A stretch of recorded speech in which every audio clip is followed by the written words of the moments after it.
ஸ்வயம் ச குருபிர் விப்ரை சதாரை ஸ்தவிரைரபி ஆஷிர்பிர் யுஜ்யமானோன்யை வந்திபிஸ் சாவிஷத் புரம்.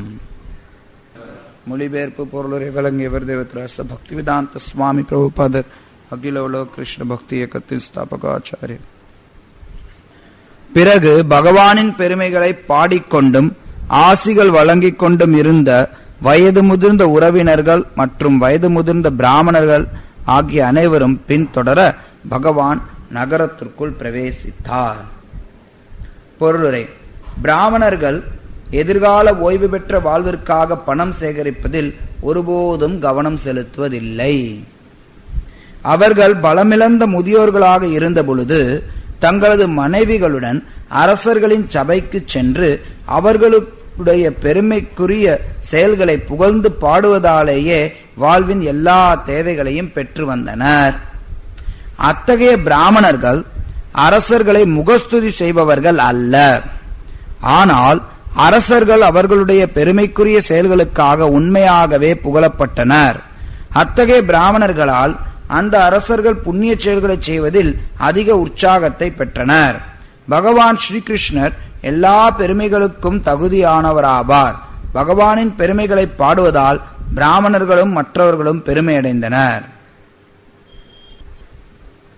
சமீப காலம் வரைக்கும் இல்லாம இருந்த ஒரு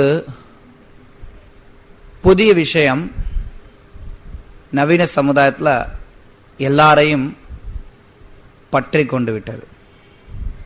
என்ன அப்படின்னா, பென்ஷன் ஸ்கீம், ரிட்டையர்மெண்ட் பிளான்ஸ். முதல்ல வந்தது பென்ஷன் ஸ்கீம், இப்ப வந்திருக்கிறது ரிட்டையர்மெண்ட் பிளான். பென்ஷன் ஸ்கீமுக்கு மேல ஒரு பிளான் அதிகமா. பென்ஷன் ஸ்கீம்ல என்னன்னா, மாசத்துக்கு கொஞ்சம் கொஞ்சம் காசு வரும். அந்த காசை வச்சு ஒருத்தரால ஒன்றும் பெருசா பண்ண முடியாது. அதனால இன்றைக்கு அந்த பென்ஷன் ஸ்கீமை தூக்கிட்டு ரிட்டையர்மெண்ட் பிளான் போட்டாங்க. பென்ஷன் ஸ்கீம் இருக்கு, ஒரு லெவல்ல பென்ஷன் ஸ்கீம், அதுக்கு மேல போனாங்க அப்படின்னா ரிட்டையர்மெண்ட் பிளான். அவங்க என்ன பண்றாங்க, இப்பயே சேர்த்து சேர்த்து சேர்த்து சேர்த்து வச்சுக்கிறாங்க. ஒரு மேபி ஒரு 2-3 வருஷத்துக்கு முன்னாடி பேங்க்குக்கு போயிருந்தேன், HDFC பேங்க்குக்கு போயிருந்தேன். அங்க வந்து ரிட்டையர்மெண்ட் பிளானுக்கு விளம்பரம் போட்டிருக்கோம். என்ன விளம்பரம் அப்படின்னா, நல்லா ட்ரெஸ் பண்ண, நல்ல ட்ரெஸ்னா பேண்ட்டு ஷர்ட்டை நல்லபடியா போட்டு இருக்கக்கூடிய ஒரு தாத்தா, அதே மாதிரி ஓரளவுக்கு நல்லா ட்ரெஸ் பண்ண பாட்டி, 2 பேரும் இப்படி கையை கொத்துட்டு டியூட் பாடுற மாதிரி படம். எங்களோட ரிட்டையர்மெண்ட் பிளான் நீங்க போய் அனுபவிக்கலாம், எங்களோட ரிட்டையர்மெண்ட் பிளானோட நீங்க ஒத்துக்கிட்டீங்கன்னா நீங்க வந்து அனுபவிக்கலாம். எல்லா விளம்பரமும் அப்படிதான். அவன் உங்களோட காசை பிடுங்குறான், ஆனா அதை சொல்ல மாட்டான், சொல்லாம செய்வான். எப்படி பார்த்தாலும் இன்றைக்கு கலியுகத்தினுடைய முன்னேற்றத்தினால இந்த ரிட்டையர்மெண்ட் பிளான், பென்ஷன் பிளான் இதெல்லாம் இருக்கு. இன்னும் சொல்ல போனா இதுக்கு மேல இன்னொரு பிளானும் இருக்கு. அது தெரியுமா? ஆஹா, இன்சூரன்ஸ் தான் இல்ல, இதுக்கு மேல இன்னொரு பிளான் இருக்கு. மெடிக்ளைம், சில்ட்ரன் பிளான், ஓகே, இதெல்லாம் இல்ல. இது வந்து பிளான் ஸ்கீம் கிடையாது, ஆனா டிஃபால்ட்டா அந்த பிளான் ஸ்கீம் இருக்கு. அது என்னன்னா, சாகுற வரைக்கும் வேலை செய்யற பிளான் ஸ்கீம். எதுக்கு ரிட்டையர்மெண்ட் வாங்கணும், எதுக்கு பென்ஷன் வாங்கணும், கடைசி வரைக்கும் சாகுற வரைக்கும் நான் வேலை செஞ்சுட்டே இருப்பேன். ரைட்? நிறைய பேர் அப்படிதான் செய்யறாங்க. வேத கலாச்சாரத்துல பஞ்சசோதம் வனம் விரஜேத், 50 வயசு ஆயிடுச்சா வனம் விரஜேத், வானப்பிரசம் வாங்கிட்டு போகணும். அது இல்லாம வந்து ரிட்டையர்மெண்ட் வந்தது. அப்புறம் பார்த்தா இப்ப என்ன பண்றாங்க, நிறைய பேர் எவ்வளவு காலம் உழைக்க முடியுமோ அவ்வளவு காலம் உழைக்கிறான். பப்ளிக் செக்டார்ல 58 வயசு ஆச்சுன்னா கலட்டி விட்டுருவான். அதனால பப்ளிக் செக்டார்ல இருந்து கலண்டுக்கிறான். ஆனா அவன் என்ன பண்றான், பிரைவேட் செக்டார்ல போறான். ஏதோ கன்சல்டன்சின்னு போறான், அந்த டென்ஷன் போறான், என்ன டென்ஷியோ போறான், டென்ஷனோடய வாழ்க்கை முழுக்க வாழ்ந்துட்டு சாகும்போது டென்ஷனோடய சாகுறான். சோ அப்ப அவனோட வாழ்க்கையில அவனுக்கு இருக்கக்கூடிய ஒரே பிளான் கடைசி வரைக்கும் பணம் சம்பாதிக்கணுங்கிறது தான். இன்னும் சில பேர் அதை பெருமையாகவும் சொல்லிப்பாங்க, நான் யாரையும் சார்ந்து இல்லை. சில பேர், நிறைய பேர் நான் கேள்விப்பட்டிருக்கேன், வயசானவங்க இருப்பாங்க, இன்னும் பார்த்தீங்கன்னா எங்கேயாவது ஒரு கம்பெனியில் போய் கன்சல்டன்சிக்கு வேலைக்கு போயிட்டு இருப்பாங்க. அவங்க கிட்ட நீங்க கொஞ்சம் பேசினியா தெரியும், பசங்களாம் நல்லா இருக்கிறாங்க, அமெரிக்காவில் இருக்கான், அந்த பையன், இன்னொரு பையன் ஆஸ்திரேலியாவில் இருக்கான், இன்னொரு பையன் லண்டன்ல இருக்கிறான், அது மாதிரி ஏதாவது சொல்லுவாங்க. பசங்களாம் இருக்காங்க, அவங்களாம் நல்லா செட்டில் ஆயிட்டான், நான் என் சொந்த காலில் நிற்கணும், அவங்க கிட்ட எதுக்கு நான் இறங்கி நிற்கணும் அப்படின்னு சொல்லி இவங்களுக்கும் ஒரு வகையான அகங்காரம். அதே மாதிரி அவங்களுக்கும் வயசாகி போச்சு அப்படின்னா தனக்கு வயசு ஆகும் அப்படிங்கிறத மறந்துடுவாங்க இயற்கையா. அதான் யுதிஷ்டிர மகாராஜ் சொல்லுவார் யக்ஷன் கிட்ட, யக்ஷன் கேள்வி கேட்பார், உலகத்துல அதிசயமானது என்னன்னு. அதுக்கு அவர் சொல்லல தாஜ்மஹால்னு சொல்லல. அவர் சொன்னது என்னன்னா, உலகத்துல அதிசயமானது என்னன்னா, ஒவ்வொருத்தரும் பார்க்கறான், தன்னோட தாத்தா செத்தாரு, பாட்டி செத்தாங்க, அப்பா செத்தாங்க, அம்மா செத்தாங்க, எல்லாத்தையும் பார்க்கறான், சுத்தி இருக்கிறவங்க சாகுறாங்க, எல்லாத்தையும் பார்க்கறான். ஆனா தான் மட்டும் சாக மாட்டான்னு நினைச்சுட்டு இருக்கான். நிறைய பேர் என்ன பண்றாங்கன்னா, அதுதான் உலகத்திலே ஆச்சரியமான விஷயம், அதிசயமான விஷயம். ஏன்னா எவனும் தான் சாக போறேன் அப்படிங்கறத பத்தி யோசிக்கிறதே கிடையாது. அவன் என்ன நினைக்கிறான், எனக்கு முதுமை வராது, இளமை எப்போ ஒருத்தங்க இருக்கோ அவன் வயசானவங்களை கண்டுக்கிறது இல்லை. அப்ப என்ன, அதெல்லாம் இவங்களுக்கும் அகங்காரம், நான் ஏன் என்னுடைய நிலையை விட்டு கொடுக்கணும். இப்படி இன்றைக்கு சமுதாயத்தில் பார்த்தோம் அப்படின்னா இந்த மாதிரி ஆயிடுச்சு. வேத கலாச்சாரத்துல பிராமணர்களும் சத்திரியர்களும் வானப்பிரஸ்த வாழ்க்கையை எடுத்துப்பாங்க. வைசியர்கள் வானப்பிரஸ்த வாழ்க்கையை எடுக்க மாட்டாங்க, வீட்டில தான் இருப்பாங்க. வைசியர்கள் பெரும்பாலும் வீட்டில் இருக்கக்கூடிய அந்த வைசியர்கள் வேத கலாச்சாரத்துல பிராமணர்களும் சத்திரியர்களும் வானப்பிரஸ்தம் வாங்குவாங்க, வானப்பிரஸ்தம் எடுத்துட்டு போவாங்க. வைசியர்களுக்கு வானப்பிரஸ்தம் கிடையாது, அவங்க வீட்டில் இருப்பாங்க. அவங்களுடைய பொதுவா மகன், அதுலேயும் பொறுப்பு அப்படிங்கிறது மூத்த மகனுக்கு இருக்கு. மூத்த மகன் அவங்கள பார்த்துப்பாங்க. ஒரு வீட்டில் எந்த அளவுக்கு பெரியவர்கள் இருக்காங்களோ அந்த அளவுக்கு அவங்க முறையா வழி நடத்தப்படுவாங்க. சூத்ரர்களையும் அதே மாதிரி தான்.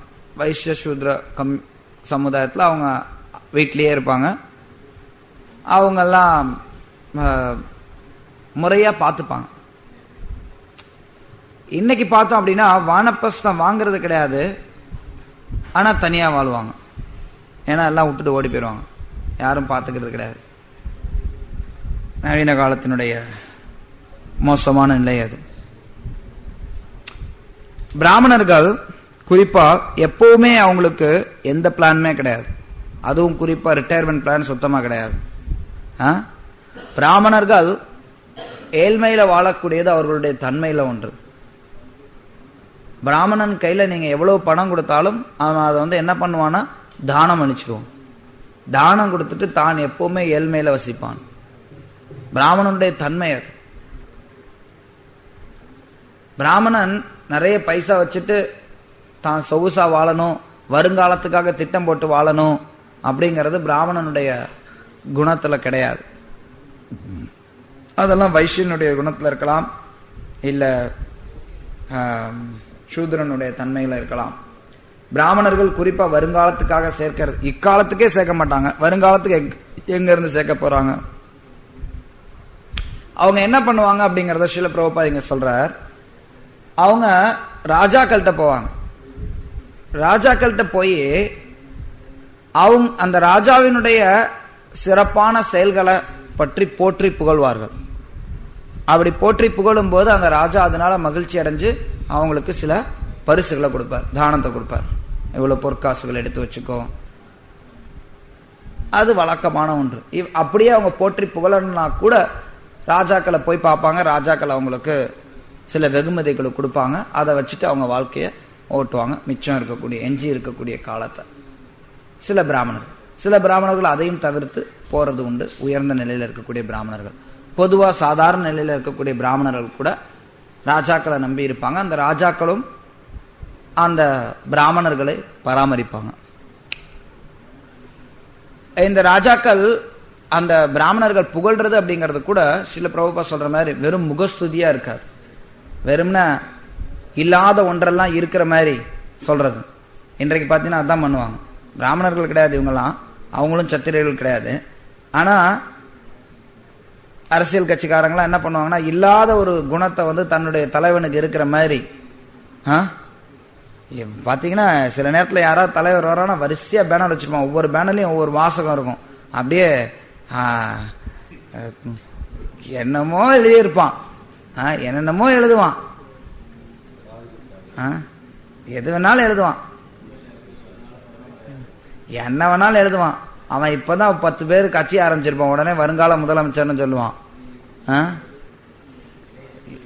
என்ன வேணாலும் போடுவான். நிறைய இருக்கு, அதெல்லாம் சொன்னோம்னா எக்கச்சக்கமா வரும். இருக்கக்கூடிய சேத்தனத்தை வந்து ஜடமாக்கிடுவாங்க. எனிவே அது எல்லாமே எதுக்காகனா முகசுதி பண்றான், தனக்கு என்ன கிடைக்கும் அப்படிங்கறதுக்காக. அதை பார்த்துட்டு அவங்களும் திருப்தி அடைஞ்சு அவங்களும் ஏதாவது கொடுப்பாங்க. அதுதான் பாருங்க மாயா எந்த அளவுக்கு வேலை செய்யுது. இவன் வந்து கிடைக்கும்னு நினைச்சு பண்றாங்கிறது அவங்களுக்கும் தெரியும், இருந்தாலும் அவன் பண்றதை பார்த்து கொடுப்பாங்க. இதுதான் ஏமாற்றுபவர்களும் ஏமாறுறவங்களும் எடுக்கக்கூடிய சமுதாயம்னு சொல்றார் ஸ்ரீல பிரபுபாத். ஏமாத்துறதுக்கு ஆள் இருக்கான், ஏமாறதுக்கு ஆள் இருக்கான். அப்படி வேத கலாச்சாரத்துல பிராமணர்கள் அரசர்களை புகழ்றது அப்படிங்கிறது முகஸ்துதியாக கிடையாது. உண்மையிலே ராஜாக்கள் நல்ல செயல்களை செய்வாங்க. அவங்க செய்யக்கூடிய நல்ல செயல்களை பாராட்டி இவங்க புகழ்வாங்க. அதுக்கு ராஜாவும் வெகுமதிகளை கொடுப்பார். அது மட்டும் இல்லாம அவங்க புகழ்றது அப்படிங்கிறது அவர் ராஜா செய்யக்கூடிய நல்ல விஷயத்த அவர் புகழ்றார். அப்ப என்ன ஆகுதுன்னா, ராஜாவுக்கு இயற்கையாகவே நம்ம நல்ல விஷயத்தை செய்யணும் அப்படிங்கிற ஒரு உணர்ச்சி வருது. முற்றிலும் எதிர்மறையானது இன்றைக்கு இருக்கக்கூடிய சமுதாயத்துல. இன்னைக்கு இருக்கக்கூடிய சமுதாயத்துல என்ன பண்றாங்க, ஒருத்தன் வந்து என்ன தகாத காரியம் பண்றானோ அதை புகழ்ற அளவுக்கு கூட இருக்கிறவங்களாம் அதை தான் ஊசி போடுவாங்க. ஏதாவது ஒரு கலவரம் ஆச்சுன்னா, தலைவா நீ கட்டளை இடு, உங்களுக்காக நான் உயிரையும் கொடுக்குறேன், நான் இன்னும் சண்டைக்கு போறேன்மா. உங்களை மாதிரி யாருமே இருக்க முடியாது, தைரியமா இருக்க முடியாது. அப்ப என்ன ஆகுதுன்னா, இன்னும் அவன் வந்து பாவ செயல்ல ஈடுபடுறதுக்கு தான் பக்கத்துல இருக்கவங்க தோன்றாங்க. பிராமணர்கள் ராஜாக்களை புகழ்றதின் மூலமா புண்ணிய காரியங்களை இன்னும் அதிகமா ஈடுபடுறதுக்கு தோன்றாங்க. அதான் சில பிரபுபா இங்க எழுதுற, பிராமணர்களோட போற்றுதலை கேட்கும் போது அதனால உந்தப்பட்டு ராஜா இன்னும் அதிகமான புண்ணிய காரியங்கள்ல ஈடுபடுறார். அப்படி ராஜா புண்ணிய காரியங்கள்ல ஈடுபடும் போது அந்த ராஜாவுக்கும் பலன் அளிக்குது, மக்களுக்கும் பலன் கிடைக்குது. அதுவும் இங்க குறிப்பா பார்த்தோம் அப்படின்னா, இவங்களுடைய புகழ்ச்சி அப்படிங்கிறது கிருஷ்ணரை சார்ந்து இருக்கு. அதனால அது முற்றிலும் பக்தி ஆயிடுது. எப்படி பார்த்தாலும் வேத கலாச்சாரத்துல இது ஒரு பழக்கம். யார் நம்மை விட பெரியவர்களோ மூத்தவர்களோ பல விதத்துல இருக்கலாம். பெரியவர்கள் அப்படிங்கிறது வர்ணத்தின் அடிப்படையில் இருக்கலாம், ஆசிரமத்தின் அடிப்படையில் இருக்கலாம், வயதின் அடிப்படையில் இருக்கலாம். யார் வந்து வயசுல பெரியவங்களோ அவங்க எப்பவுமே மரியாதை கொடுக்கப்படுறாங்க, புகழப்படுறாங்க. ஒருத்தர் செய்யக்கூடிய செயல்களின் அடிப்படையில் இருக்கலாம், ஒருத்தருடைய பாண்டித்துவத்தின் அடிப்படையில் இருக்கலாம். ஸோ இதெல்லாம் அடிப்படையாக வைத்து பல விதத்துல ஒருத்தருக்கு ஒருத்தர் மரியாதை செலுத்துறது அப்படிங்கிறது வேத கலாச்சாரத்துல இருக்கு. இந்த மாதிரியான ஒரு பண்பாடு எப்போ ஒரு இடத்துல இருக்கோ அப்ப அந்த இடத்துல நம்மளால பக்தியை பயிற்சி பண்றதுக்கு உகந்த ஒரு சூழ்நிலை எழுப்பப்படுது. எந்த இடத்துல பண்பாடுகள் மறுக்கப்படுதோ அந்த இடத்துல பக்தியை பயிற்சி செய்யறதுக்கான அனுகூலமான சூழ்நிலைகள் விலகிடுது. பக்தியை பயிற்சி பண்றதுக்கு எந்த அளவிற்கு நம்மளுடைய சூழ்நிலைகள் சாத்வீகமானதாக இருக்கோ அந்த அளவிற்கு அது நமக்கு அனுகூலமானதாக இருக்கும். நிச்சயமா பிராமணர்கள் ராஜாவை புகழ்றது அப்படிங்கிறது தூய்மையான ஒரு பக்தியிலிருந்து செய்யறது கிடையாது. பெரும்பாலும் சில நேரத்தில் சில பக்தர்கள் இருக்கலாம், அவங்க தூய பக்தியில ஈடுபட்ட ராஜாக்களா இருக்கலாம். ஆனா இங்க பொதுவா சொல்லப்படக்கூடியது வேத கலாச்சாரம் அப்படின்னு சொல்லி மொத்தமா எடுத்தோம் அப்படின்னா அதுல இருக்கக்கூடிய ராஜாக்களை பிராமணர்கள் வந்து புகழ்றது அப்படிங்கிறது எதையாவது விஷயத்தை எதிர்பார்த்தும் இருக்கலாம். ஆனா அந்த எதிர்பார்த்து இருந்தால் கூட அது வந்து வெறுமன அவனுடைய அகங்காரத்தை அதிகரிக்கிறதுக்கோ தன்னுடைய அகங்காரத்தை வெளிப்படுத்துறதுக்கோ செய்யப்படுறது கிடையாது. எந்த ஒரு செயலை ஒருத்தர் செஞ்சாலும் வேத கலாச்சாரத்துல அது உளமார்ந்ததா இருக்கும். அவன் எந்த செஞ்சாலும் அவனை விரும்பி செய்யக்கூடியதா இருக்கும். ஏமாற்றுறதுக்காக முன்ன ஒண்ணு பின்ன ஒண்ணு கபடத்தனம் அங்க இருக்கிறது கிடையாது. இந்த கபடத்தனமானது ரொம்ப ரொம்ப அபாயகரமானது. வேத கலாச்சாரத்துல அதுக்கு அனுமதியே கொடுக்கப்படுறது கிடையாது. யாருமே கபடத்தனத்தோட இருக்கக்கூடாது, முகஸ்துதிக்காக சொல்லக்கூடாது. இன்றைக்கு பார்த்தோம் அப்படின்னா எல்லாம் வெறும் முகஸ்துதி தான், எல்லாம் வெறும் கபடத்தனம் தான். மொத்த சமுதாயமே நவீன சமுதாயம் முழுக்க முழுக்க நமக்கு கிருஷ்ண பக்தியை பயிற்சி செய்யறதுக்கு சாதகம் இல்லாததாக அமையுது. வேத கலாச்சாரம் நிச்சயமா கிருஷ்ண பக்தியை நம்ம பயிற்சி பண்றதுக்கு சாதகமான ஒன்று. அப்ப அந்த பண்பாட்டை நம்ம வந்து படிப்படியா கற்றுக்கொள்ள வேண்டும். எப்படி அந்த பண்பாடு இருக்கு, வேத கலாச்சாரத்துல மக்கள் எப்படி செயல்படுறாங்க அப்படிங்கறத நம்ம பார்க்கணும். வேத கலாச்சாரத்துல எப்படி பெரியவர்கள் நடத்தப்படுறாங்க, எப்படி சக வயதினர் நடத்தப்படுறாங்க, எப்படி நம்முடைய வயதை காட்டிலும் கீழே இருக்கக்கூடியவர்கள் நடத்தப்படுகிறார்கள் அப்படிங்கிறத ஒவ்வொருத்தரும் கற்றுக்கொள்ளணும். ஒரு பண்பாடு என்ன அப்படின்னா வேத கலாச்சாரத்துல சிறியவர்கள் எப்பவுமே பெரியவர்களை மதிப்பார்கள். சிறியவர்கள் ஏதாவது தவறு செய்தா கூட பெரியவர்கள் அதை வந்து கண்டுகொள்ள மாட்டார்கள். கண்டுகொள்ள மாட்டார்கள் அப்படின்னா எக்கடோ கெட்டு ஒளி அப்படிங்கிறது கிடையாது. அவங்களுடைய குற்றங்களானது பெரியவர்களால மன்னிக்கப்படும்.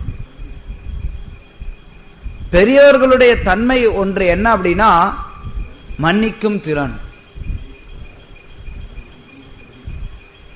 மன்னிக்கும் திறன் இல்லை அப்படின்னா அப்ப பெரியவர்கள் வந்து பெரியவர்களா கருதப்படுறது கிடையாது. அதாவது நம்ம ஊர்ல சொல்லுவாங்க, பொதுவாகவே இது புரிஞ்சுக்கிறதும் உண்டு, பொதுவா பண்பாட்டிலே இருக்கிறது உண்டு. அவன் செய்யற மாதிரியே இவரும் செஞ்சார் அப்படின்னா அப்ப அந்த குறிப்பிட்ட நபருக்கு தனி மதிப்பு எதுக்கு? அதாவது இப்ப ஒருத்தவங்க சின்ன சின்ன வயசுல இருக்கிறவங்க சின்ன ஆசிரமத்தில் இருக்காங்க, அதாவது கீழ்நிலை வர்ணத்தில் இருக்கிறவங்க ஏதாவது முரணான விதத்துல செயல்படாம இருக்கலாம், முறையான விதத்துல செயல்படாம இருக்கலாம். அப்ப என்ன பண்றாங்க அப்படின்னா பெரியவர்கள் அதை திருத்தறதுக்கு முயற்சி செய்வாங்க. நிச்சயமா எக்காரணம் கொண்டும் பெரியவர்கள் வந்து அவங்களுடைய தளத்துல இறங்க மாட்டாங்க. அப்படி அவங்களுடைய தளத்துல இறங்கணும்னா அப்ப அது வந்து பெரியவர்களுக்கான லட்சணம் கிடையாது. சோ இதெல்லாம் வேத பண்பாட்டுல நம்ம பார்க்கக்கூடிய, நம்மளும் இந்த மாதிரியான பல விஷயங்களை கிருஷ்ண பக்தியில நம்ம ஈடுபடும் போது பயிற்சி சேர்த்துக்கணும். கிருஷ்ண பக்தியில நம்ம செயல்படுறோம் அப்படின்னா நமக்கு நிறைய விஷயங்கள் அவசியமாகுது. நிறைய விஷயங்களை கிருஷ்ணர் நம்மளுடைய வாழ்க்கையில உண்மையிலேயே நம்மளை உணர வைப்பார். பல நேரங்களில் நம்மளை சோதிப்பார். ஒருத்தன் எந்த அளவுல பக்தியில முன்னேறி இருக்கிறான் அப்படிங்கிறது அந்த சோதனை நடக்கும்போது தான் தெரியும். எல்லாம் நல்லா இருக்கும்போது பக்தி பண்றது பெரிய விஷயம் கிடையாது. சூழ்நிலைகள் மோசமா இருக்கும்போது அவனுடைய மனம் எந்த அளவுக்கு சஞ்சலம் அடையுது அப்படிங்கறதுல தான் இருக்கு. அங்கதான் அவனுக்கு உண்மையான சோதனை இருக்கு. பெண்களே இல்லாத இடத்துல ஒருத்தன் பிரம்மச்சாரியா இருக்கிறது பெரிய விஷயம் கிடையாது. பெண்களுக்கு மத்தியில ஒருத்தன் பிரம்மச்சாரியா இருக்கிறான் அப்படின்னா அது ரொம்ப பெரிய விஷயம். அதுக்காக பிரம்மச்சாரியா இருக்கிறது பயிற்சி பண்றவங்க பெண்களுக்கு மத்தியில இருந்து பயிற்சி பண்ணுன்னு சொல்றது கிடையாது. அது கிடையாது இதனுடைய அறிவுரை. சில பிரபுபா சொல்லுவார், ஒருத்தர அவர் உதாரணம் காட்டுவார். சிவபெருமான நீங்க படிக்கலாம் பகவத்கீதையில சில பிரபுபா இந்த உதாரணத்தை நிறைய நேரத்தை சொல்றது உண்டு. அவருடைய கல்லூரியில படிக்கும்போது சமஸ்கிருதம் படிச்சார். அதுல குமார சம்பவத்தை படிச்சார். குமார சம்பவம் யார்? அது காளிதாசா? காளிதாசருடைய குமார சம்பவத்தை சில பிரபுபா படிச்சார். அதுல சிவபெருமானுடைய வாழ்க்கையில குமாரன் அப்படின்னா முருகன் பிறந்த வரலாறை பற்றி சொல்லும் போது அங்க சில பிரபுபா நிறைய நேரம் சொல்லுவார், சிவபெருமான் தியானத்துல இருந்தார். அவர் தியானத்துல எப்படி இருந்தார் அப்படின்னா அவர் நிர்வாணமா இருக்கார். நிர்வாணமா அவர் தியானம் பண்ணிட்டு இருக்கார். அப்ப அவரை தூண்டுறதுக்கு பார்வதி தேவி சாக்ஷாத் மாயா அவங்களே முயற்சி பண்றாங்க. பார்வதி தேவி முயற்சி பண்றாங்க. அவருடைய பாலுறுப்பை அவங்க பாலுறுப்பை தொட்டு அவங்கள கிளர்ச்சி அடை செய்யறதுக்கு முயற்சி பண்றாங்க. சிவபெருமான் தீர சில பிரபாசா இதுதான் தீரனுக்கு அறிகுறி. அது எல்லாருக்கும் சாத்தியமான ஒன்று கிடையாது. நம்ம சிவபெருமான் கிடையாது. அதை நம்மளால யோசிச்சு கூட பார்க்க முடியாது. ஆனா கருத்து என்ன அப்படின்னா, யாரொருத்தர் சூழ்நிலைகள் அவங்கள பெறலச் செய்யக்கூடிய சூழ்நிலைகள் எழுதோ அந்த இடத்துலையும் பெறலாமல் இருக்கிறாங்களோ அவங்க தான் கட்டுப்பாடுடையவர்கள் அர்த்தம். நீங்க பாத்தீங்கன்னா இன்னொரு உதாரணம், இது காம உதாரணம். அடுத்த உதாரணம் குரோத உதாரணம். கோபம். எல்லாம் நல்லா போயின்னு இருக்கு, யார் சாந்தமா இருக்காங்க. அப்படி சில நேரத்தில் பாத்தீங்கன்னா இப்படின்னா போதும், உடனே கோபம் உள்ளே இருக்கும், டக்குன்னு நமக்கு எழுந்திருச்சு வந்தோம். ஸோ இதுதான் இதெல்லாம் நம்மளுடைய அனர்த்தங்கள்.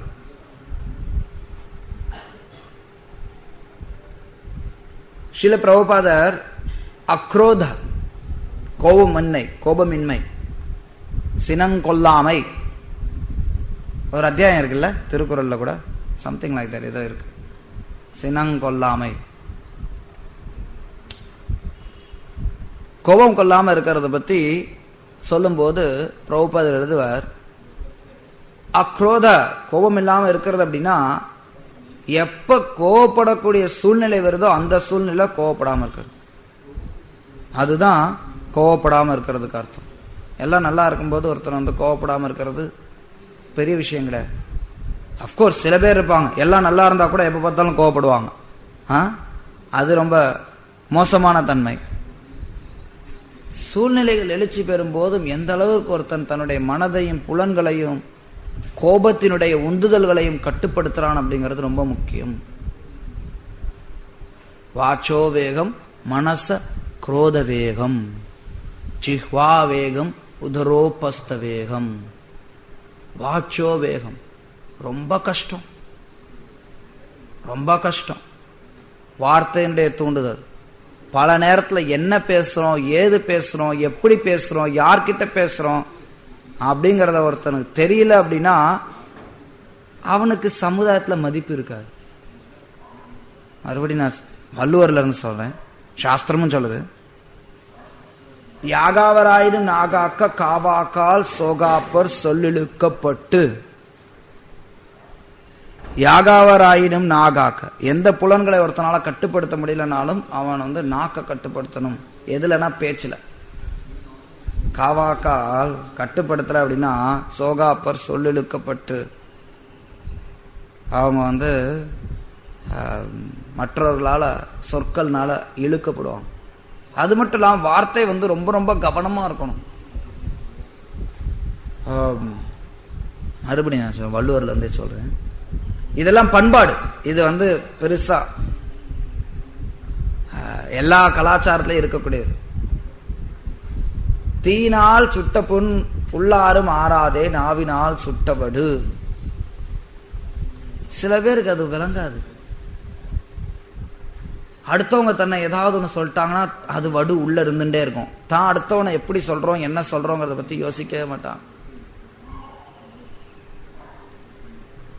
அப்ப என்ன ஆகும்? அந்த மாதிரியான தன்மைகள் வைஷ்ணவ சமுதாயத்துக்குள்ள இருந்தது அப்படின்னா அது வைஷ்ணவ சமுதாயத்துல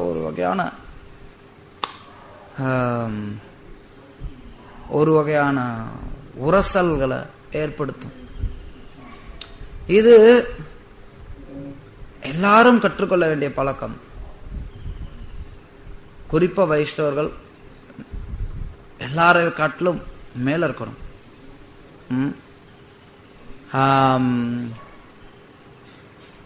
யஸ்யாஸ்தி பக்தி பகவத் அகிஞ்சனா சர்வைர் குணஸ்தத்த சமாசதேஸ்வரா. யார் பகவத் அகிஞ்சனா கிருஷ்ணருக்கு பக்தியில யார் ஈடுபடுறாங்களோ அவங்களுக்கு சுரா அப்படின்னா தேவர்கள், தேவர்களுடைய குணங்கள் எல்லாம் வரும். இருக்கக்கூடிய எல்லா நற்குணங்களும் அவங்க கிட்ட தானாக வரும். சோ நம்ம கிட்ட அப்ப தீய குணங்கள் வெளிப்படுது அப்படின்னா அப்ப நம்ம என்ன புரிஞ்சுக்கணும்னா, நான் இன்னும் பக்தி தொண்டுல முறையா ஈடுபடல. நிச்சயமா நம்ம எல்லாருக்கிட்டையும் தீய குணங்கள் ஒரு காலத்துல இல்ல ஒரு காலத்துல, ஒரு நேரத்துல இல்ல ஒரு நேரத்துல வெளிப்படும். ஏன்னா நம்ம யாரும் இன்னும் சுத்த பக்தியில உயர்ந்த ஸ்தலத்துக்கு வரலை. நம்ம பக்தியை பயிற்சி பண்ணிட்டு இருக்கோம். அனர்த்தங்கள் வெளிப்படும். நிச்சயமா அனர்த்தங்கள் வெளிப்படும். அனர்த்தங்கள் வெளிப்படும் போது நம்ம காமம், கோபம், பேராசை, பைத்தியக்காரத்தனம், பைத்திய மாதிரி செயல்படுவான். எதுக்குதான் தெரியாது. பொறாம, இதெல்லாம் அப்பப்ப வெளிப்படும். ஆனா ஒரு பக்தன் பக்தியில முன்னேறணும் அப்படின்னா உள்நோக்கி பார்க்க ஆரம்பிக்கணும். வெளியில பார்க்கறது ரொம்ப ரொம்ப ஈஸி, ரொம்ப ஈஸி. நம்ம கண்ணாடி முன்னாடி நின்று நம்மளை பார்க்கறதுங்கிறது அவ்வளவு எளிதில் யாரும் செய்யறது கிடையாது. இது பக்தி தொண்டுல ஒருத்தன் முன்னேறதுக்கான அடையாளம். தனக்குள்ளார பார்க்க ஆரம்பிக்கிறது, தனக்குள்ளார இருக்கக்கூடிய களங்கங்களை பார்க்க ஆரம்பிக்கிறது. பாருங்க, எவ்வளவு ஆச்சாரியர்கள் ஏன் தனக்குள்ளார இருக்கக்கூடிய களங்கங்களை பத்தி பாடுறாங்க, நமக்கு உதாரணம் அமைக்கிறாங்க.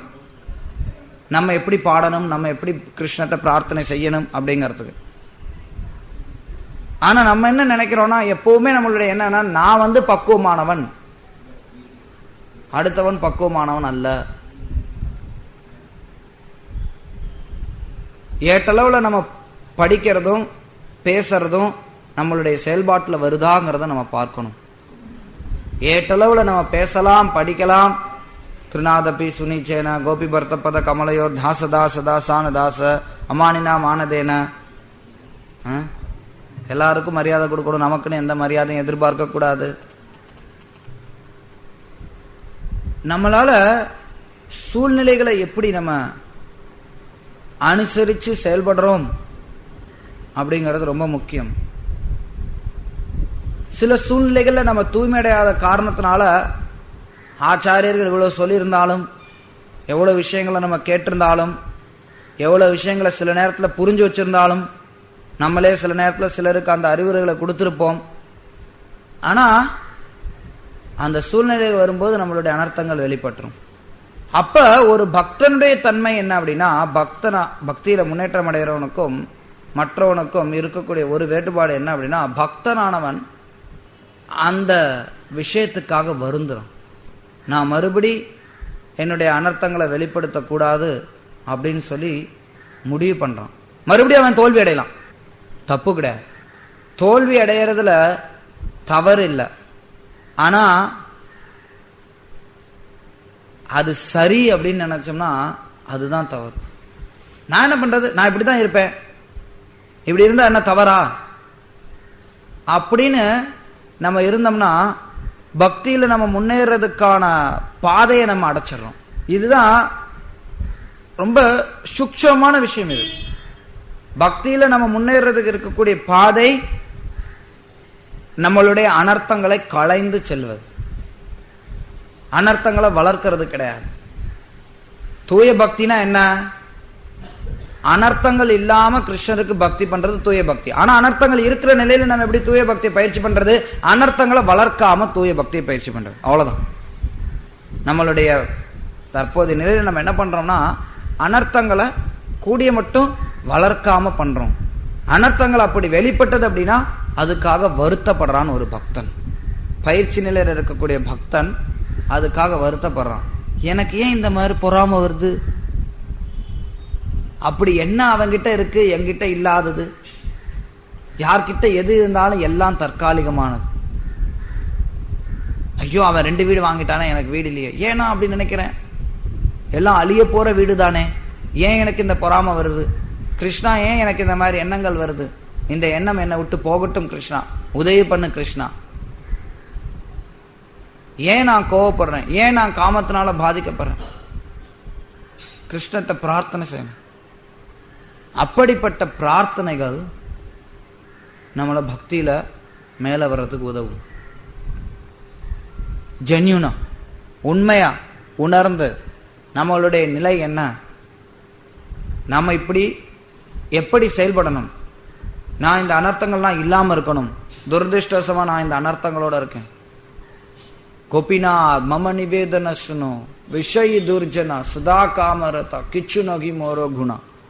பக்திவினோத் டாக்கூர் பாரார், கோபிநாத் மம நிவேதன சுனோ, என்னுடைய நிவேதனங்களை கேளுங்க. விஷய துர்ஜனா,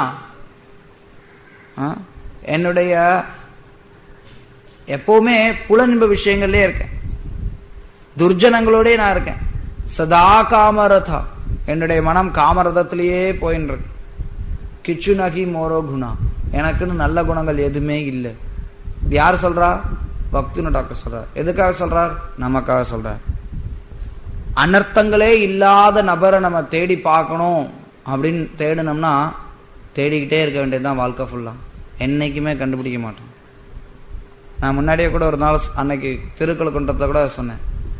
மகாராஜ் சொல்லுவார், பக்தி விகாஸ் மகாராஜ், நிறைய பேர் பார்த்தோம்னா சுக்கதேவர் மாதிரி குரு வேணும்னு எதிர்பார்ப்பாங்க, பரீட்சித் மாதிரி சிஷ்யனா இருக்கிறதுக்கு தயாரா இருக்க மாட்டாங்க.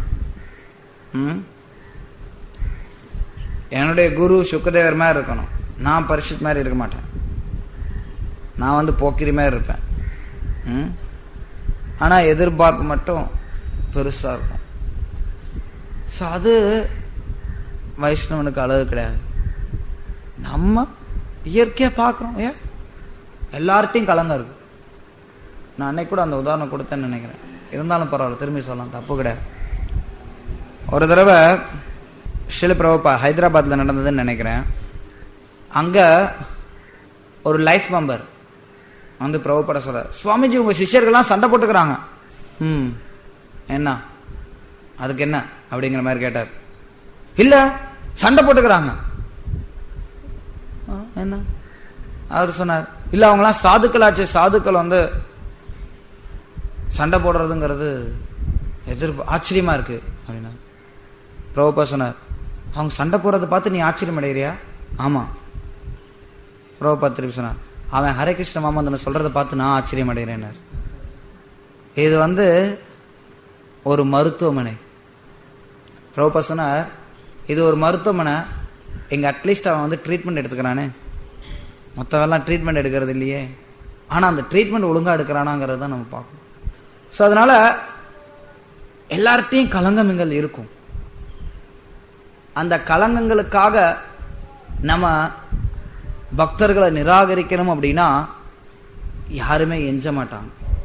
சில பிரபுபாட்ட ஒரு தடவை கேட்டாங்க, பிரபுபா நாங்கெல்லாம் எங்க சைத்தன்ய மகாபிரபு ஹரிதாஸ் தாக்கூர், சோட்டா ஹரிதாஸ் அவரை நிராகரிச்சிட்டார், அவர்கிட்ட கொஞ்சம் கலங்கம் வெளிப்பட்ட காரணத்தினால, நீங்க அது மாதிரி எங்களை நிராகரிப்பீங்களா பிரபுபாத் அப்படின்னு.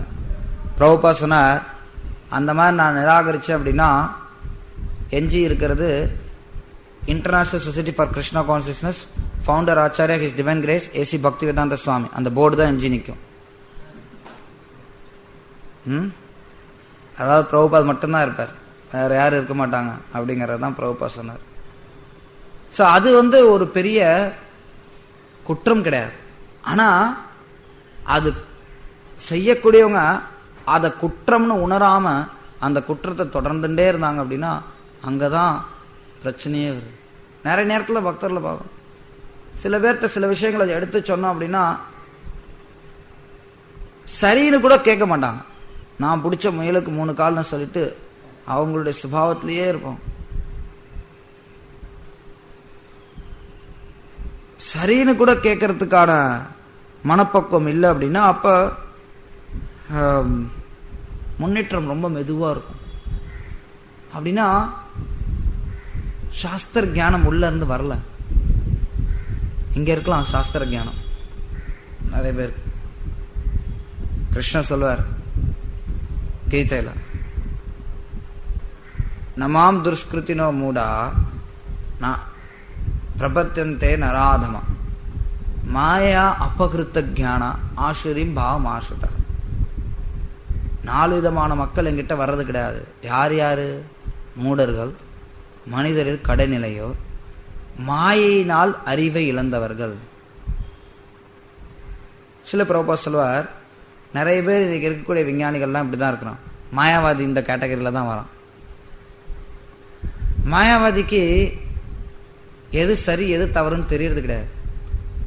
அவனுக்கு அறிவு இருக்கு, ஆனா அந்த அறிவு மாயினால மயக்கப்பட்டிருக்கு, குழம்பிய நிலையில இருக்கிறான் அவன். விஞ்ஞானிகளும் அப்படிதான் இருப்பான். அதனால இங்க இருக்கிற புத்தி பெருசு கிடையாது, உள்ள இருந்து கிருஷ்ணர் கொடுக்கணும். கிருஷ்ணர் தான் சொல்றார், தேஷாம் ஏவானு கம்பார்த்தம் அகம் அஜ்ஞான ஜம் தமக நாஷ்யாம் ஆத்மபாவஸ்தோ ஞான தீபேன பாஸ்வதா.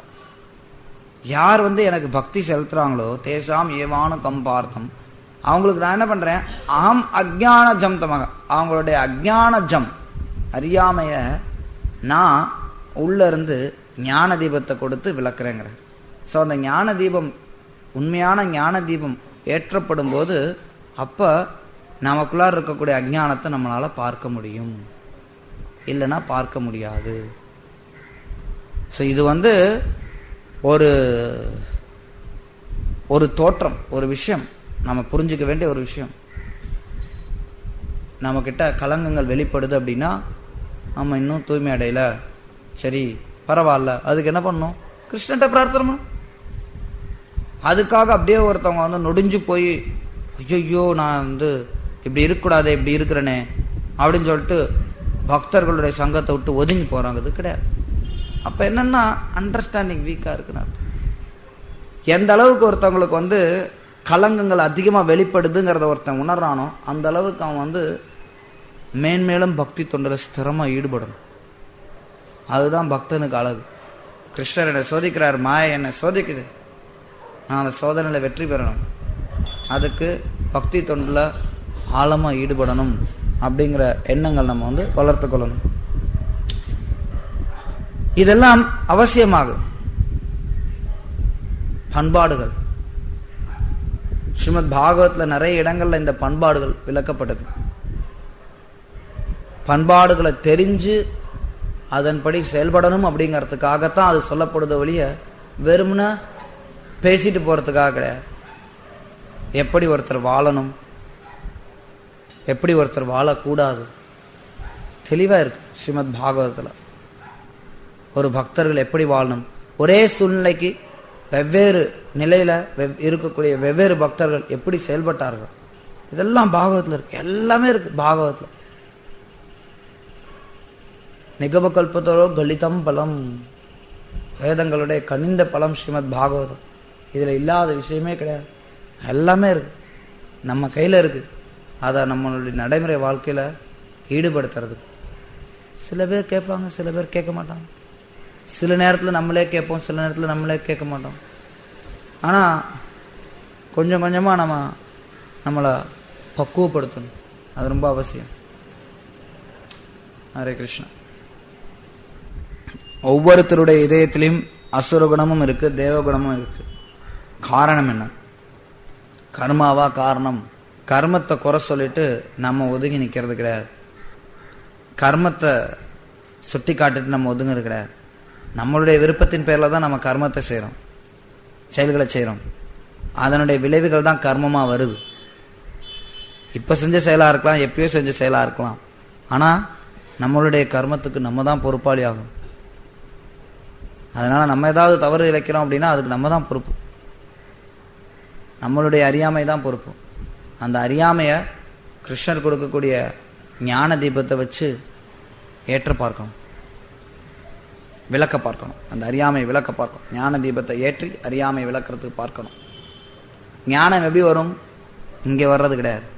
திவ்ய ஜான் ஹிருதய பிரகோஷித்தம். திவ்ய ஜானம் இதயத்தில் கொடுக்கப்படுது. எப்போ கொடுக்கப்படுது? ஒரு ஆச்சாரியாரால் கொடுக்கப்படுது. எப்போ ஆச்சாரியர் கொடுக்கிறார்? எப்போ ஒருத்தனுக்கு ஆச்சாரியர் மேல முழு நம்பிக்கை இருக்கோ அப்போ வருது. யசதேவ பராபக்தி யதாதேவ ததா குரு தஸ்யை தகதி தகியத்த பிரகாசந்தே மகாத்மனா. உபனிஷத் சொல்ல எந்த அளவிற்கு பக்தி ஒருத்தருக்கு பகவான் மேல இருக்கோ அதே அளவுக்கான நம்பிக்கையும் பக்தியும் ஒருத்தருக்கு குரு மேல இருக்கணும். அப்ப வேத சாஸ்திரங்கள் என்னெல்லாம் கொடுக்கப்பட்டிருக்கோ அந்த விஷயங்கள்லாம் உள்ள பிரகாசந்தே மகாத்மா உள்ள தானாக வழங்கப்படும், அவங்களுக்கு வெளிப்படுத்தப்படும். ஸோ அதுதான் திவ்ய ஜானம். திவ்ய ஜானம் அப்படிங்கிறது மூளையில் ஏற்றுறது கிடையாது. திவ்ய ஜானம் அப்படிங்கிறது இதயத்தில் கொடுக்கப்படும். ஆரம்பத்துலேருந்தே இதயத்தில் தான். ஸ்ரீமத் பாகவதமே அதுதான். தேனே பிரம்ம ஹிருதயாதி கவையே. பிரம்மாவுக்கு ஞானம் எங்கே கொடுக்கப்படுது? இதயத்தில் கொடுக்கப்படுது. மேலே எவ்வளோ வேணாலும் ஏற்றலாம். அது எந்த அளவுக்கு ஒருத்தன் நடைமுறையில் செயல்படுத்த முடியுதோ அந்த அளவுக்கு அவன் பக்தியில முன்னேறி இருக்கிறாங்கிறது அர்த்தம். ஏன் நவீன கால கலாச்சாரத்தில் ஏன் சில நேரத்தில் அப்படிதான். நவீன கால கலாச்சாரத்தில் வளர்ந்தோம் அப்படின்னா அதனுடைய பிரச்சனைகள் பல இருக்கு. பெரியவங்களை மரியாதை செலுத்துறது கிடையாது. நிறைய வீட்டில் பார்த்தோம் அப்படின்னா நிறைய பேர் குழந்தைங்கள்லாம் ஊக்குவிப்பாங்க பெரியவங்களுக்கு மரியாதை கொடுக்காதன்னு. ரைட். பையன் போட்டு அப்பாவையும் அம்மாவையும் போட்டு அடித்தான் அப்படின்னா கூட இருக்கலாம் சிரிச்சுட்டு இருப்பாங்க. இல்லை பையன் சின்ன பையன் ஏதாவது திட்டுவான். திட்டும்போது அது நமக்கு வேடிக்கையாக இருக்கும், அதுக்காக நம்ம சிரிக்கலாம். ஆனால் நம்ம அந்த பையன் எப்படி வளரணும் அப்படிங்கிறத பற்றி யோசிக்கிறது கிடையாது, அவங்ககிட்ட சொல்கிறது கிடையாது. இல்லைப்பா இப்படிலாம் சொல்லக்கூடாது, இது நல்லதில்லை. அந்த கலாச்சாரம் போயிடுச்சு. பெரியவங்க வந்தால் தினமும் நமஸ்காரம் பண்ணுறது. பண்பாடு என்ன அப்படின்னா தினமும் அப்பா அம்மாவுக்கு நமஸ்காரம் பண்ணணும். அப்படி குழந்தைங்களை வளர்க்கணும். இன்னைக்கு எப்படி வளர்க்குறாங்க? தினமும் அப்பா அம்மா போட்டு அடி அப்படி வளர்த்துட்டு அப்புறம் கடைசியில் இவன் நான் சொல்கிற பேச்சை கேட்க மாட்டேங்கிறான் அப்படின்னா எப்படி கேட்பான்? வளர்த்தது எப்படியோ அப்படி தான் இருக்கும். 5 விளையாது 50 விளையாது. ஸோ பண்பாடுலாம் கஷ்டம்தான். ஆனால் கிருஷ்ண பக்தி அப்படிங்கிறதுக்குள்ளார வந்த நம்ம மாற்றிக்க பார்க்கணும். அப்படி மாற்றிக்கல அப்படின்னா அப்போ எதுக்கு நம்ம பக்தியை பயிற்சி பண்ணுறோம்? பல விஷயங்களை மாற்றிக்கிறோம், எத்தனையோ விஷயங்களை மாற்றிக்கிறோம். எவ்வளோ விஷயங்கள் குழந்தையிலேருந்து இஸ்கானுக்கு வர்ற வரைக்கும் இருந்த பழக்கங்கள், எத்தனையோ பழக்கங்களை மாற்றிக்கிறோம். ஒரு ஸ்டேஜ் வந்தரையும் நம்மளை மாற்றிக்கணுங்கிறத நின்று போயிடுது.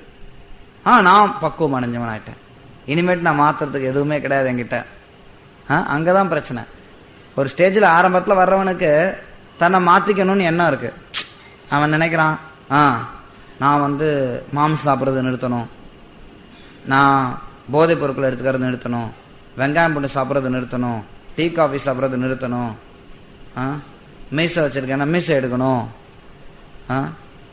வைஷ்ணவ உடைகளை அணியணும், திலகம் போடணும். ஸோ இதெல்லாம் அவனுக்கு தெரியுது. ஒரு பொசிஷனில் இருக்கும்போது இதெல்லாம் நம்ம பண்ணணும், நம்மளை மாற்றிக்கணும். இத்தனை வருஷமாக நான் பட்டை போட்டேனே, இப்போ எப்படி திலகம் போடுறது? மாற்றணும். ஒரு பொசிஷனில் அந்த மாற்றணுங்கிற எண்ணம் ஒருத்தனுக்கு இருக்கு. மாறணும், நம்ம இத்தனை வருஷமா வெங்காயம் போட்டு சாப்பிட்டுனாங்க, எப்படிங்க நிறுத்துறது? நிறுத்தணும், அவ்வளோதான், சிம்பிள். நிறுத்திட்டா நின்றுடும், அவ்வளோதான். அது ஒன்று எப்படி நிறுத்துறதுக்குலாம் அங்கே ஒன்றுமே கேள்வியே கிடையாது. ஆனால் அது நிறுத்தணுங்கிற அந்த ஒரு மனப்பான்மை இருக்கணும். அது எல்லாத்துலேயும் வரும், இதில் மட்டும் கிடையாது. நம்ம டிவோட்டிஸ் நிறைய பேர் என்ன பண்ணுவாங்கன்னா, இதில் வந்ததுக்கப்புறம் 16 மாலை ஜெபம் பண்ணிட்டு 4 ரெகுலர் டிஃபென்ஸ் ஃபாலோ பண்ணிட்டா முடிஞ்சு போச்சு, அதுக்கப்புறம் என்னை மாற்றிக்கிறதுக்கு ஒன்றும் கிடையாது அப்படின்னு நினச்சிட்றாங்க. கிடையாது, மாற்றிக்கிறதுக்கு நிறைய இருக்கு. மேபி சாகிற வரைக்கும் நம்மளை மாற்றிக்கிட்டு தான் ஆகணும். இன்னும் எத்தனை பிறகு போகுமோன்னு கூட தெரியாது. ஆனால் அந்த மாற்றணுங்கிற மனப்பான்மை இல்லை அப்படின்னா மாறவே மாறாது. மாற்றணுங்கிற மனப்பான்மை இருக்குன்னா நிச்சயமா மாறும். கிருஷ்ணர் கருணை கொடுப்பார். கிருஷ்ணருடைய கருணை இருந்ததுன்னா எல்லாமே நடக்கும். கிருஷ்ணர் சொல்ல, ததாமி புத்தியோகம் தம் ஏனமாம் உபயாந்தித்தே, என்னை வந்தடைவதற்கான புத்தியை நானே கொடுக்குறேங்கிற. அவர் கொடுப்பார் ஞானத்தை, அவர் கொடுப்பார் புத்தியை. நம்ம ஏன் அதை பற்றி கவலைப்படணும்? நம்மளை மாற்றிக்கணும், கிருஷ்ணர்கிட்ட சரணடைவோம். நிச்சயமா கஷ்டமாக தான் இருக்கும். நவீன சமுதாயத்தில் ரொம்ப கஷ்டம்தான். கிருஷ்ணரே சொல்றாரு, சாதாரணமாகவே கஷ்டம்தான். அதுவும் கலியுகத்தில் நவீன சமுதாயத்தில் கஷ்டத்துக்குலாம் குறையே கிடையாது. கிருஷ்ணர் சொல்றார், மம மாயா துரத்யா, என்னுடைய மாயை, இதை வெற்றி கொள்றதுங்கிறது ரொம்ப கடினமா.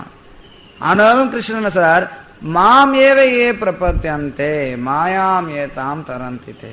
ஆனா என் ஒருவனிடம் யார் ஒருத்தன் சரண்டைகிறானோ மாயை விட்டுக்கொள்ள முடியும்.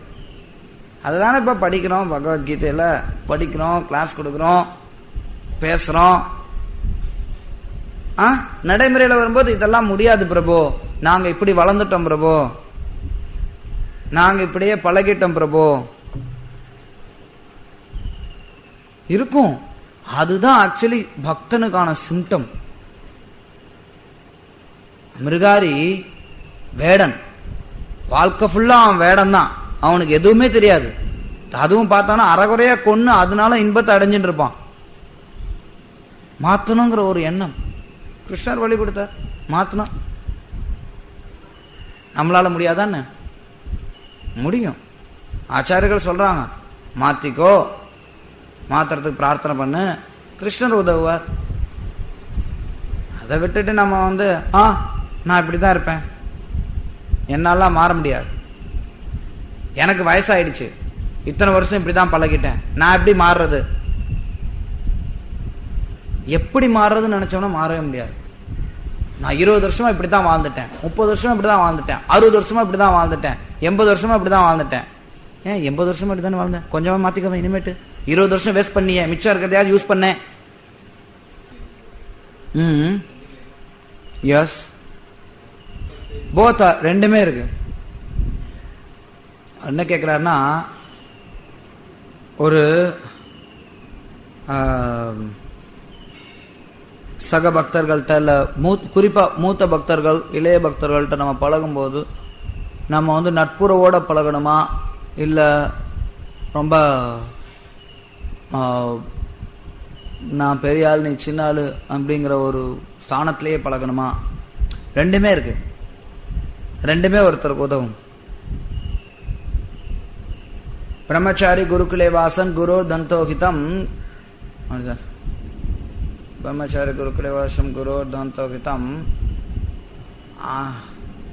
ஆச்சரன் தாசவன் நீச்ச குரு சுகிருத்த சௌகிருத்தம். ஆச்சரன் தாசவன் நீச்சம். பிரம்மச்சாரி ஒரு குருவுக்கு தாசன், நீச்ச தாசன், நம்ம கீழ்நிலையில் இருக்கக்கூடிய தாசன். குருவானவர் எப்படிப்பட்டவர்னா சுகிருத், மிக உற்ற நண்பன். உற்ற நண்பன் அப்படின்னா ஒருத்தர் தோல் மேல கயிறு போடுறது அந்த மாதிரி கிடையாது. அது கிடையாது குரு டிசைபிள் ரிலேஷன்ஷிப். அதே நேரத்தில் அந்த ஒரு நட்புறவு அப்படிங்கிறதும் இருக்கு. நட்பு அப்படின்னா இன்னைக்கு நினைக்கிற மாதிரி நட்பு கிடையாது, அதுதான் வித்தியாசம். அதனால ஃப்ரெண்ட்லி ரிலேஷன்ஷிப் இருக்கக்கூடாது அப்படின்லாம் நம்ம சொல்ல முடியாது. சாஸ்திரம் அப்படி சொல்லலை. எந்த மாதிரி ஃப்ரெண்ட்லி ரிலேஷன்ஷிப்னுங்கிறது இருக்கு. கிருஷ்ணர் சொல்றார், சுகிருதம் சர்வபூதானாம், எல்லா உயிர்களுக்கும் நான் உற்ற நண்பன்கிறார்.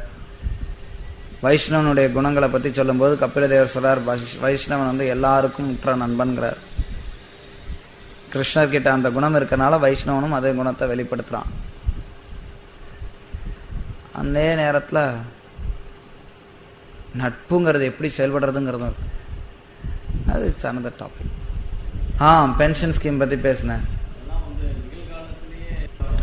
ஏன் ஒரு தடவை ஸ்ரீல பிரபுபா சொன்னார், இருக்கிறதுலே பெரிய பென்ஷன் ஸ்கீம் இதுதான். இருக்கிறதுலே பெரிய கேம்பிளிங் இதுதான். கேம்பிளிங்னா என்ன? அதான் சூதாட்டம். அது என்னது? அது சூதாட்டம்னா என்ன? எதுவுமே உறுதி கிடையாது. போடுறோம், வந்தா வந்தது, போனா போனது. ஸோ கிருஷ்ண பக்தி தான் இருக்கிறதுலையே பெரிய கேம்பிளிங். ஏன்னா கிருஷ்ணர் ஸ்வராட், சுதந்திரமானவர். அவரு நமக்கு பக்தியை கொடுக்கணும், நம்மளை கோலோகரதானத்தை கூப்பிட்டுக்கணும் அப்படின்னு எந்த ஒரு கண்டிஷனும் கிடையாது. முற்றிலும் அவருடைய சொந்த விருப்பம்தான். அவர் நினைச்சா கூப்பிடலாம், அவர் நினைச்சா போடா வெளியேன்னு சொல்லலாம். பொதுவாக அவர் கூப்பிட்டுக்கிறார். இருந்தாலும் அது ஒரு கேம்பிளிங் தான். எதுவுமே தெரியாதே நமக்கு. ஒரு விதத்தில் சொல்லலாம், கோலோக விருந்தாவனத்துக்கு போகிறோம், போகிறதுக்கு முயற்சி பண்ணுறோம், அல்டிமேட்டாக அது கிருஷ்ணனுடைய கையில் இருக்கு. ஸ்ரீமத் பாகவதம் கி ஜாய், ஸ்ரீல பிரபுபாத் கி ஜாய்.